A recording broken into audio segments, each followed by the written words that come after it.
Could you give me a couple of thoughts about the evening tonight? Yeah, I thought it was really good. I thought it was excellent. I loved watching other people trying to struggle with Billy's songs. That was interesting, because I certainly struggled with Billy's songs. They're so hard to sing, so kind of complex melodically, and this chord structures. Just fantastic, amazing. It was really good fun to watch people do them, and also we managed to do Party Fears 2, and I managed to sing it without crying. Well, I had a little cry, but it was Shed a bit hard. of tears. Shed a bit of a tear. I thought I saw a tear there. Yeah, it was hard. I mean, there's some other friends of mine, Simon and John. I've just remembered my guitars are backstage. Guitars are backstage. They died recently, and then those people were coming into my head, and I was like saying, "Go away, just let me get through this song." I don't know. It's very, it was really genuinely emotional for me. Really, it really was. But it was fantastic, and a lot of people said that they really liked it, which makes it all worthwhile. And also singing, we did a cover version of Driving Saturday, which was probably a little ropey, but I think it was all right. And it was a good turnout. All right? It was. I very much enjoyed it. And I'm not from the homeland, but I was there with 4 people from the homeland and his hometown. Oh, that's nice. And they came out down to London, traveled just for the tribute. So That's good. Dundee, couple of Dundee boys. Good. So Makes it all kind of hard again, though, to think about Billy. And the fact that he's not here anymore.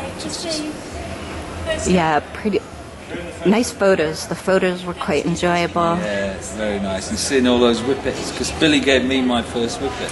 Your first whippet. Yeah, I didn't. I mean, didn't really have dogs, and Billy came. We were working with him. He was in the studio, and he came in and he said, "Glenn, one of my dogs has had pups. Do you want one?" And I said, "No, but I don't want one of your fucking dogs." And he said, "Go on." And then my wife said, "Oh yeah, I'd love one dog. I'd really like one. I'd really love one." I said, "No, we are not, Billy. We are not having a whippet. No way."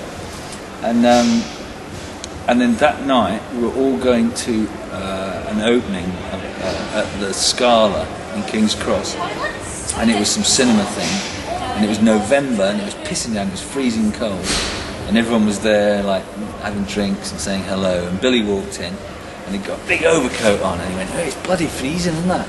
He got up, and we all stood in a big circle. He went, "Glenn, I've got you a present," and he pulled out this tiny little puppy, this tiny little whippet puppy. And I went, "Billy, you bastard."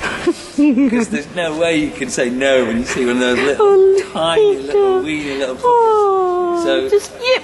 exactly, and so that little pup, it actually shat in the cinema as well. But it just wandered around, and that was it. And since that day, I'm now on my 5th whippet. Your fifth whippet. 5th now, yeah. And Oscar was my oldest, who died a couple of years ago, and he was 16 and a half when he died. Is that the one Billy gave you, Oscar? No, that was, she was called Ruby. And Ruby was nearly 18 when she died. Oh.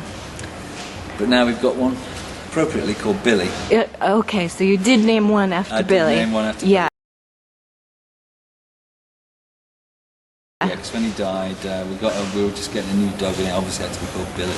So we have Billy Whippet, who's 7 years old.